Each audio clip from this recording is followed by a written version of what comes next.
नमस्कार, ओम शांति। दोस्तों, कहते हैं कि हर व्यक्ति अपने स्वास्थ्य को खुद ही बनाता है और खुद ही बिगाड़ता है, या यूं कहें कि हर मनुष्य अपने स्वास्थ्य को खुद ही लिखता है और खुद ही उसका लेखक होता है। तो अपनी बिगड़ी सेहत को कभी भी नज़रअंदाज ना करें।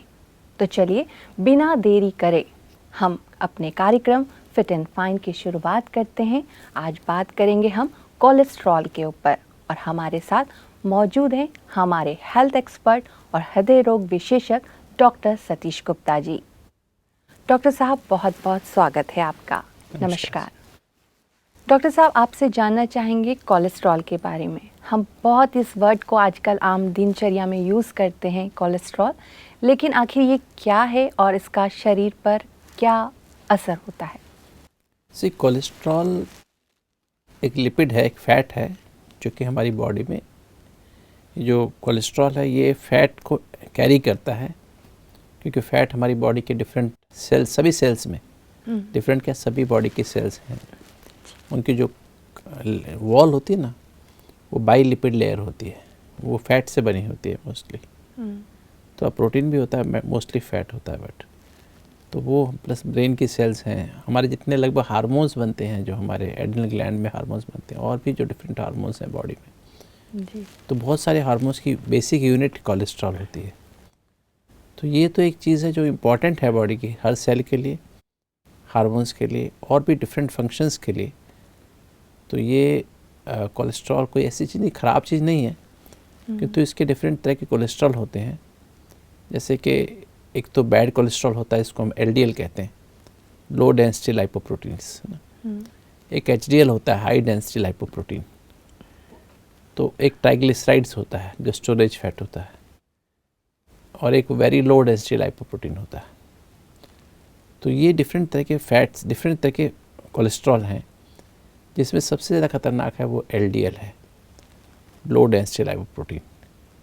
और ये जो है ये ऐसा कोलेस्ट्रॉल है, हालांकि ये बॉडी का ये लिपिड को, कोलेस्ट्रॉल फैट को लेकर के बॉडी में ट्रैवल करता है, और जहाँ इसकी आवश्यकता होती है वहाँ पर ये डिलीवर कर देता है, और वहाँ पर सपोज सेल्स में चाहिए तो वहाँ डिलीवर करता है। हमारे हार्मोन्स जहाँ बन रहे हैं ग्लैंड्स में, वहाँ पर हार्मोनल ग्लैंड्स में उनको डिलीवर करता है। किंतु कुछ कारणों से जब एलडीएल ज़्यादा हो जाता है हमारे खून में, कुछ कारण हो सकते हैं, बाद में डिस्कस कर लेंगे हम। जब एलडीएल बैड कोलेस्ट्रॉल ज़्यादा हो जाता है तो वो उनकी टेंडेंसी फिर हमारी जो आर्टरीज हैं अंदर, उसके अंदर की जो लाइन है, इंटीमा कहते हैं उसको, या अंदर की लाइनिंग को एंडोथेलियम कहते हैं, उसको क्रॉस करके अंदर की वॉल में जमा हो जाता है, इंटीमा में जमा हो जाता है। धीरे धीरे अगर उन कारणों का निवारण ना किया जाए तो जमा होते होते हमारी जो हार्ट की आर्टरीज, ब्रेन की आर्टरीज, बॉडी किसी भी पार्ट की आर्टरीज, पैरों की आर्टरीज, हाथ की आर्टरीज, बॉडी कोई भी आर्टरी, हमारे लगभग 60,000 मील लंबी पाइपलाइन है, इसमें कहीं भी ब्लॉकेज पैदा हो सकते हैं। और फिर जिस एरिया में वो आर्टरी या ब्लड वेसल सब खून की सप्लाई कर रही है, तो उस एरिया में डैमेज हो जाता है, उस टिश्यू में डैमेज हो जाता है, नेक्रोसिस हो जाता है, वहाँ की सेल्स मर जाती हैं, क्योंकि वहाँ ऑक्सीजन नहीं मिलती इन सेल्स को। और क्योंकि ब्लड से ही हम glucose, protein, fat, minerals, vitamin सारे सप्लाई, ब्लड ही एक ट्रांसपोर्ट मीडियम है जिसके द्वारा शरीर या हमारी जो पूरी सिस्टम है, सब चीज़ों की सप्लाई ब्लड के द्वारा ही होती है। टॉक्सिन्स भी रिमूवल भी ब्लड के द्वारा ही होता है। जहाँ जहाँ हमारी सेल्स में टॉक्सिन्स बनते हैं, फ्री रेडिकल्स बनते हैं, उनका भी, और किडनी के द्वारा जो हम बाहर टॉक्सिन निकालते हैं और वो नहीं निकल पाते तो वो भी ब्लड में ट्रैवल करते हैं। तो इस तरह से कोलेस्ट्रॉल जो है हमारी बॉडी में एक इम्पॉर्टेंट पार्ट है, ये कोई एक्स्ट्रा बेकार चीज़ नहीं है, इम्पॉर्टेंट है, बट हमें एक लिमिट के ऊपर क्रॉस होने पर नुकसान करता है। एक दूसरा कोलेस्ट्रॉल है, एचडीएल कहते हैं उसको, हाई डेंसिटी लाइपोप्रोटीन। ये अच्छा कोलेस्ट्रॉल है। ये क्या करता है, जो एक्स्ट्रा एलडीएल जमा हो जाता है उसको, उससे कंबाइन होकर के इसको लीवर में डिलीवर करता है, और लीवर इसको फिर वो उसको कन्वर्ट कर देता है बाइल में, बाइल मतलब पित्त में, और पित्त में इसको पित्त के रूप में हमारा फिर खाना पचाने में काम आता है। तो HDL गुड कोलेस्ट्रॉल है जो कि हमारी बॉडी में ज़्यादा होना चाहिए। उसके लेवल्स हैं, अभी हम शेयर कर लेंगे, उन लेवल्स को हम मेंटेन करें। और तीसरा जो कोलेस्ट्रॉल वो ट्राइग्लिसराइड्स है, ये स्टोरेज फैट है, और ये भी हमारा जो है ज़्यादा, अगर हम हाई कार्बोहाइड्रेट मतलब स्पेशली रिफाइंड शुगर्स ज़्यादा मात्रा में, मैदा की बनी चीज़ें, आजकल बच्चों को बहुत शौक है बर्गर्स खाने का, पिज़्ज़ा खाने का, फास्ट फूड्स, जंक फूड्स खाते हैं जी। और हाई शुगर फूड्स खाते हैं, आइसक्रीम्स होती हैं और ऐसे हाई फैट फूड्स होते हैं। तो जिसकी वजह से वो लोगों को आजकल स्वीट्स हैं बहुत सारी, बिस्किट्स होते हैं बहुत सारे, तो ऐसे फूड्स हम जो खाते हैं तो उनमें ज़्यादा मात्रा में उनसे ट्राइग्लिसराइड बहुत तेज़ी से बढ़ता है। जैसे एक पोटैटो एक बहुत चिप्स है जैसे, इनमें भी ये खाने से भी हमारा अंदर जो फ्राइड जो फूड्स हैं स्पेशली और हाई शुगरी फूड्स हैं उनसे हमारा ट्राइग्लिसराइड बढ़ता है। मेरा आजकल आम भाषा में कहते हैं कि मेरा हाई कोलेस्ट्रॉल हो गया है, तो कैसे हम जाने कि मेरा कोलेस्ट्रॉल ओके है और मुझे हाई कोलेस्ट्रॉल नहीं है? से जब कोलेस्ट्रॉल एक हाई की डेफिनेशन के बारे में जब हम बात करते हैं, आज की समय में हम, अगर आपका टोटल कोलेस्ट्रॉल 200 से अधिक हो गया है तो उसको हम हाई कोलेस्ट्रॉल कहते हैं। और अगर आपका बैड कोलेस्ट्रॉल LDL 100 से अधिक है तो उसको हम हाई बैड कोलेस्ट्रॉल कहते हैं। अगर आपका HDL गुड कोलेस्ट्रॉल 40 से कम है मेल्स में, पुरुषों में, तो उसको हम लो HDL कहते हैं कि आपके अंदर आपका जो गुड कोलेस्ट्रॉल कम मात्रा में है। और अगर आपका बहनों में, फीमेल्स में, स्त्रियों में, अगर आपका HDL 50 से कम है तो उसको लो गुड कोलेस्ट्रॉल कहते हैं। और triglyceride should be less than 150, 150 के कम रहना चाहिए किसी भी एज में, मेल या फीमेल, इससे कम होना चाहिए।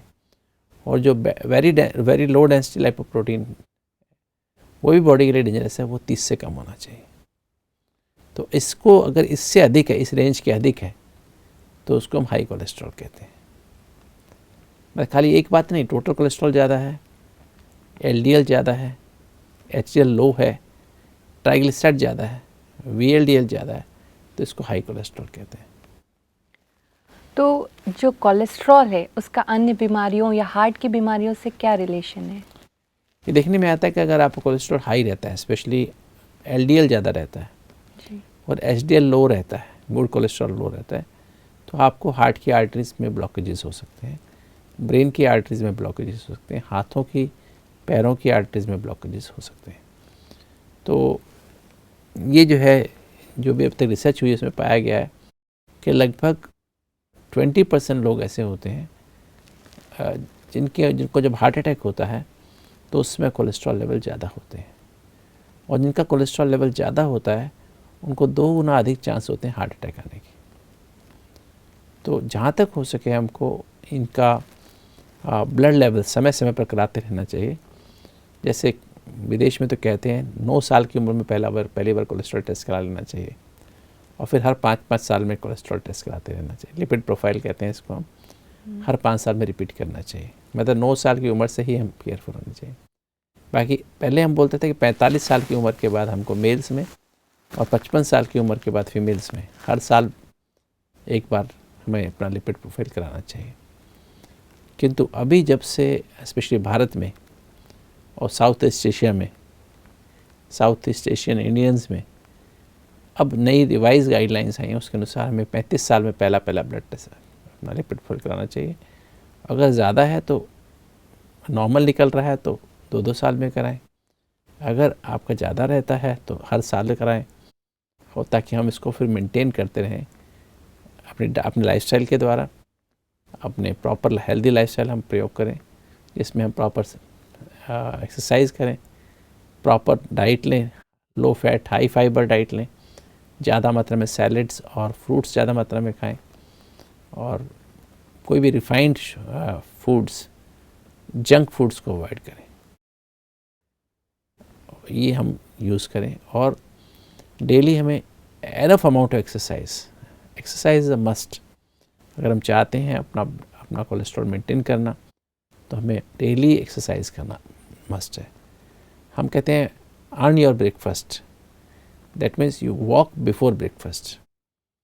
वॉकिंग ब्रेकफास्ट करने के पहले 30 से 45 मिनट ब्रिस्क वॉक, लगभग 110 से 120 स्टेप्स पर मिनट के हिसाब से हमको अवश्य करनी चाहिए, और तभी हमको ब्रेकफास्ट करना चाहिए। तो कोलेस्ट्रॉल का बीपी से भी कोई कनेक्शन है? हाँ, ये देखने में आता है कि हाई कोलेस्ट्रॉल होने पर ब्लड प्रेशर होने के चांसेस बढ़ जाते हैं, पर ऐसे कोई डेफिनेटली कोई आपस में कोई लीनियर कोरिलेशनशिप नहीं है। जैसे कि अगर इतना कोलेस्ट्रॉल बढ़ गया तो इतना बीपी बढ़ जाएगा, ऐसा नहीं है। मतलब कि तो जैसे ही हमारे, क्योंकि कोलेस्ट्रॉल हाई होने से हमारे हार्ट की आर्टरीज और ब्रेन की आर्टरीज नैरो होती हैं, उसका इनडायरेक्ट इफेक्ट फिर ब्लड प्रेशर पर पड़ता है, कि उससे फिर हमारे ब्लड प्रेशर बढ़ जाता है।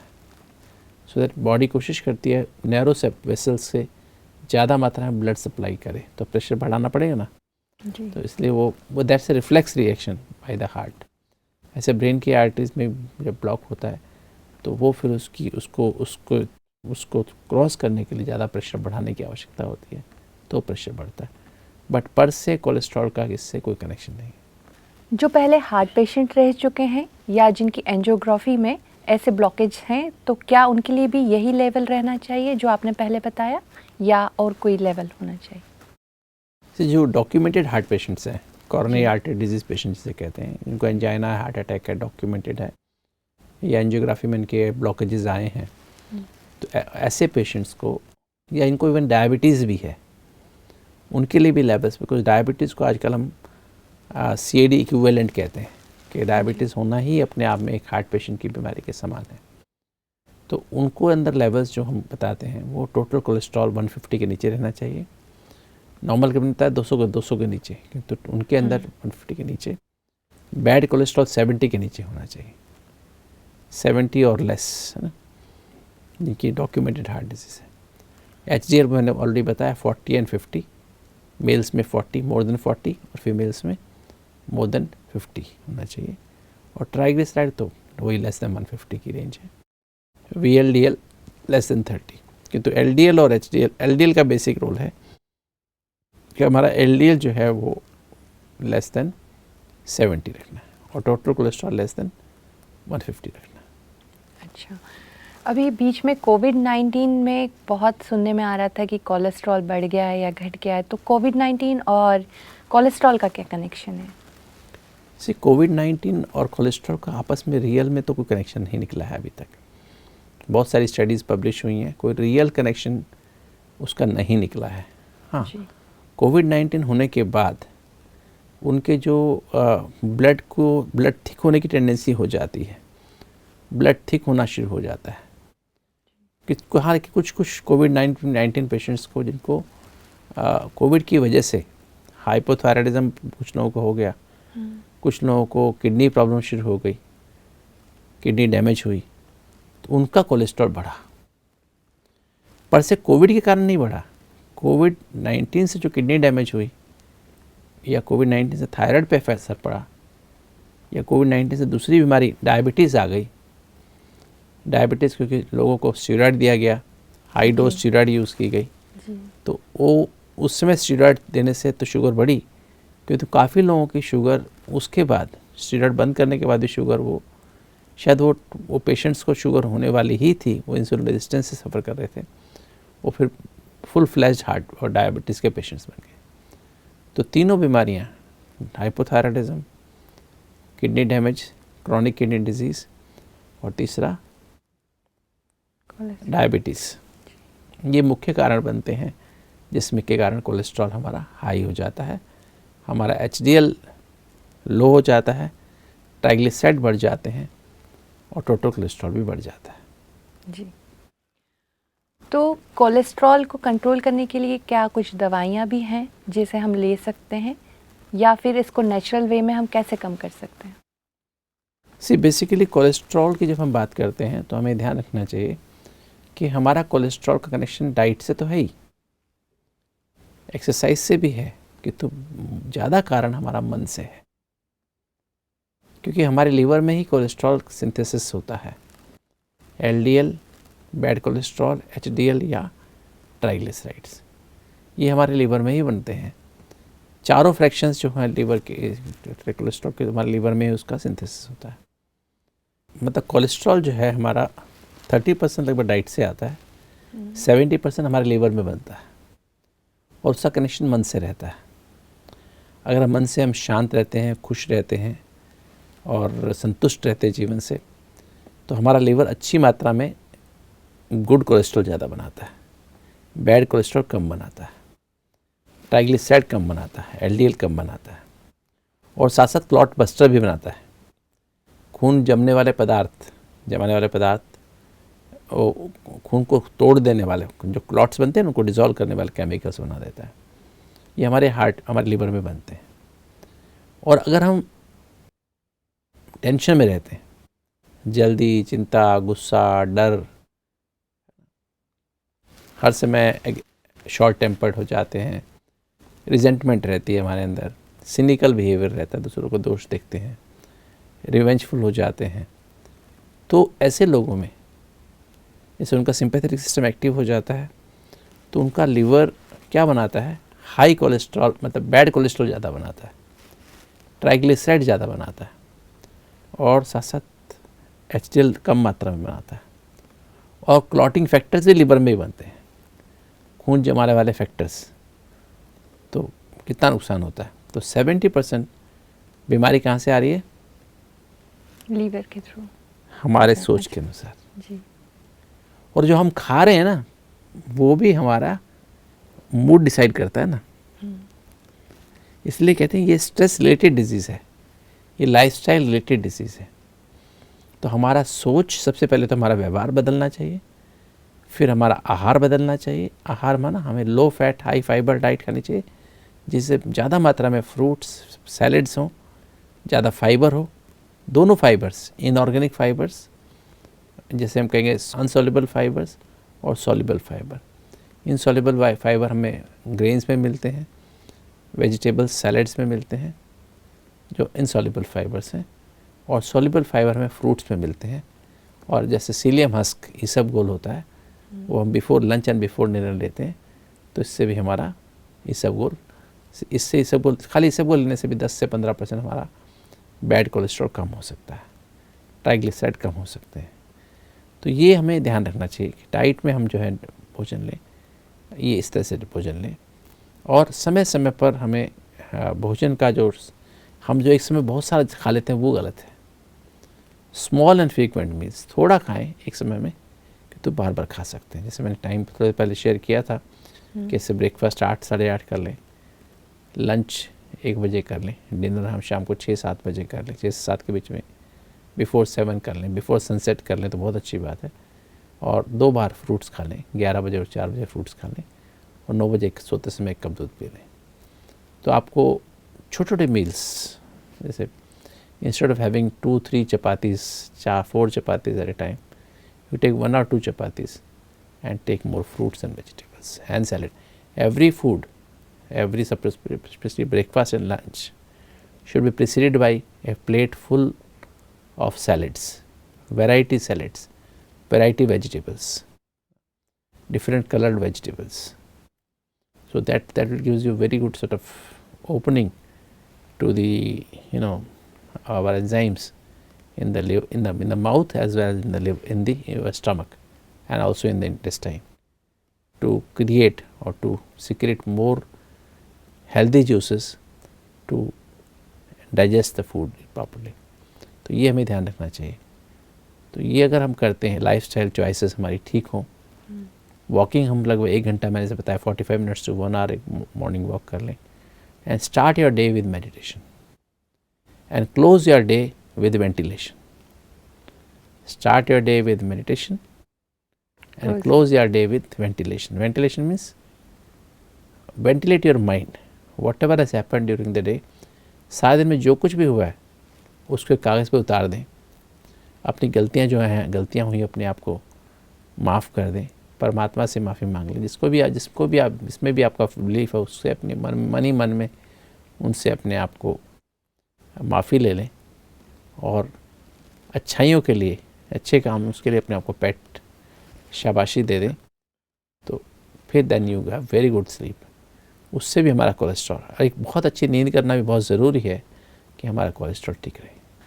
डॉक्टर साहब, ये तो आपने लाइफस्टाइल के बारे में बताया, लेकिन क्या कुछ ऐसी दवाइयाँ भी हैं जिससे कोलेस्ट्रॉल को कम किया जा सकता है? हाँ, नहीं, ऐसी दवाइयाँ अभी बहुत सारी दवाइयाँ आ गई हैं अभी, स्पेशली स्टैटिन जिसे कहते हैं, एटॉर्वास्टैटिन, रोजुवास्टैटिन, और भी डिफरेंट स्टैटिन्स अवेलेबल हैं। तो इनको हम यूज़ करके अपने कोलेस्ट्रॉल कम कर सकते हैं। स्पेशली जो एलडीएल कोलेस्ट्रॉल है, टोटल कोलेस्ट्रॉल, उसको कम किया जा सकता है। और ट्राइग्लिसराइड्स के लिए अलग हैं, अलग मेडिसिन आती है, फिनोफाइब्रेट्स आते हैं, वो उससे हम कम कर सकते हैं। पर ये भी हम तभी कम कर सकते हैं, ये दवाइयाँ तभी काम करती हैं जब हमें डाइट चॉइसेस, हमारी डाइट, अगर डाइट कंट्रोल नहीं करें, एक्सरसाइज ना करें, प्रॉपर नींद ना करें और मेडिटेशन ना करें, तो फिर दवाइयाँ भी काम नहीं करेंगी। दवाइयाँ तभी अच्छा काम करेंगी। दवाई ज़रूरी है अगर आपको कोलेस्ट्रॉल हाई है, क्योंकि तो पहले आपकी हेल्दी लाइफस्टाइल, उसमें diet, exercise, meditation and proper sleep and de addiction, क्योंकि जो स्मोकिंग वगैरह करते हैं, शराब पीते हैं, उनका भी कोलेस्ट्रॉल हाई रहता है। तो we should stop smoking, we should stop alcohol intake, and along with this these medications, statins can be used once a day। अगर आपका ट्राइग्लिसराइड बहुत ज़्यादा है तो कुछ दिनों के लिए हमें फिनोफाइब्रेट्स जो अवेलेबल है मार्केट में, वो हमें लेने चाहिए। डॉक्टर साहब, धन्यवाद आपका। आपने कोलेस्ट्रॉल के बारे में इतनी अच्छी जानकारी दी जिससे दर्शकों को ज़रूर ही लाभ होगा। ओम शांति। ओम शांति। तो आज के एपिसोड में बात की हमने कोलेस्ट्रॉल के बारे में। कोलेस्ट्रॉल क्या है, कितने प्रकार का होता है, कोलेस्ट्रॉल से क्या समस्या होती है और इसका निवारण कैसे किया जा सकता है। अगर स्वास्थ्य से संबंधित आपकी भी कोई समस्या है तो आप हमें नीचे दिए ईमेल आईडी पर लिख सकते हैं, साथ ही आप हमें व्हाट्सएप भी कर सकते हैं। तो फिट एंड फाइन में आज इतना ही। ओम शांति।